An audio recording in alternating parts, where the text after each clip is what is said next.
Salam, selamat siang sahabat terkasih.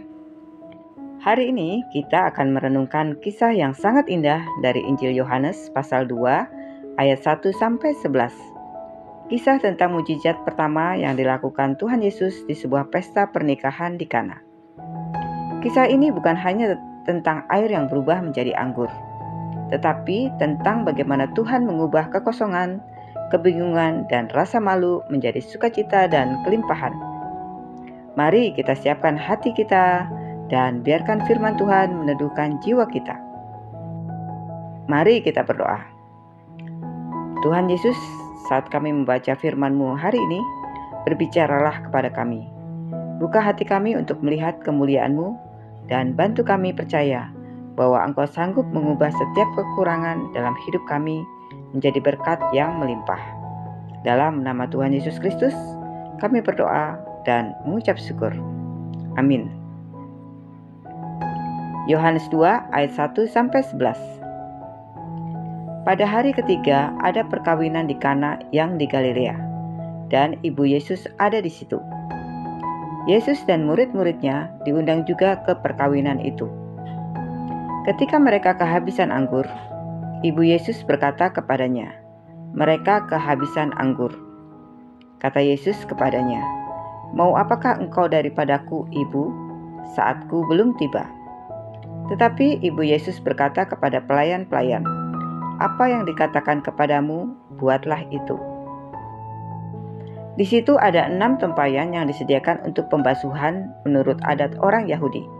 Masing-masing isinya 2-3 buyung. Yesus berkata kepada pelayan-pelayan itu, "Isilah tempayan-tempayan itu penuh dengan air." Dan mereka pun mengisinya sampai penuh.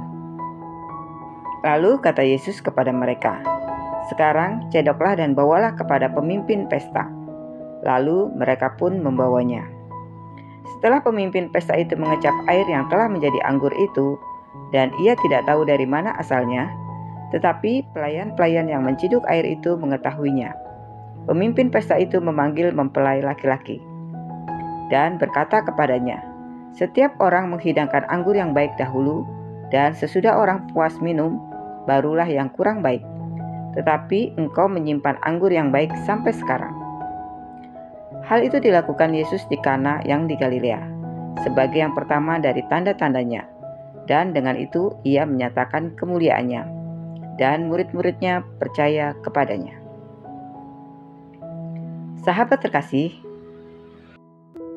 mari kita bayangkan suasana pesta pernikahan di Kana.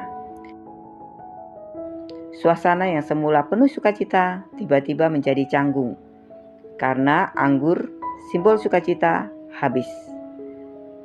Dalam budaya Timur Tengah, hal itu bisa menjadi aib besar bagi keluarga mempelai. Namun, di tengah situasi itu, Maria, ibu Yesus, datang dan berkata, "Mereka kehabisan anggur." Kata-kata sederhana, tapi penuh kepekaan dan iman. Maria tidak panik. Ia tahu kepada siapa ia harus datang. Ia tahu hanya Yesus yang sanggup memulihkan keadaan. Sahabat terkasih, berapa kali dalam hidup kita anggur juga terasa habis? Anggur sukacita, semangat, kasih, atau pengharapan. Kita mungkin sedang berusaha keras, tapi hati terasa kosong. Disitulah Yesus ingin hadir. Mari perhatikan bagaimana Yesus bekerja. Ia tidak menampilkan keajaiban yang heboh. Ia hanya berkata kepada pelayan, "Isilah tempayan-tempayan itu dengan air." Terkadang Tuhan juga meminta kita melakukan hal yang sederhana, yaitu taat, meski belum mengerti. Pelayan-pelayan itu mungkin heran, mengapa harus menuang air ke tempayan padahal yang dibutuhkan adalah anggur. Namun mereka tetap taat, dan ketaatan itu membuka jalan bagi mukjizat. Ketika air itu berubah menjadi anggur, semua orang terkejut. Anggur itu bahkan lebih baik dari sebelumnya. Begitulah cara Tuhan bekerja. Ia tidak hanya memulihkan, tapi memperbaharui, membuat segalanya menjadi lebih baik daripada sebelumnya. Kisah ini menunjukkan bahwa ketaatan sederhana bisa menghasilkan mukjizat besar. Campur tangan Yesus mengubah kekurangan menjadi kelimpahan.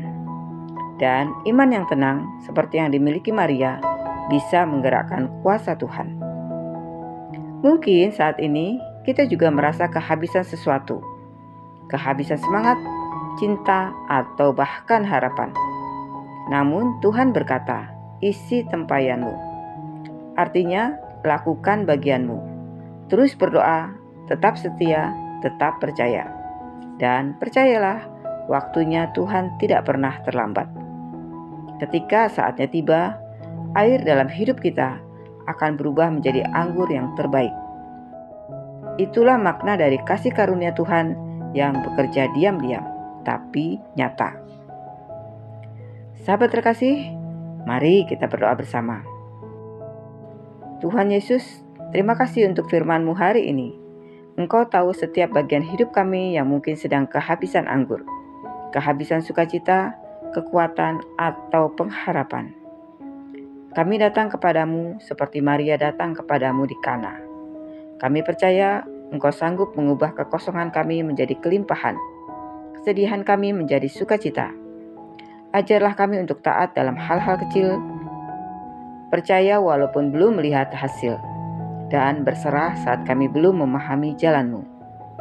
Kami menantikan saat di mana Engkau menunjukkan kemuliaan-Mu dalam hidup kami. Dalam nama Tuhan Yesus Kristus, kami berdoa dan mengucap syukur. Amin. Sahabat terkasih, terima kasih sudah bersama-sama dalam pembacaan Alkitab hari ini. Jika pembacaan Alkitab ini memberkatimu, jangan lupa untuk klik like, komen, share, dan subscribe ya, supaya semakin banyak orang dikuatkan oleh firman Tuhan. Sampai jumpa di pembacaan Alkitab berikutnya. Selamat beraktivitas. Tuhan Yesus memberkati.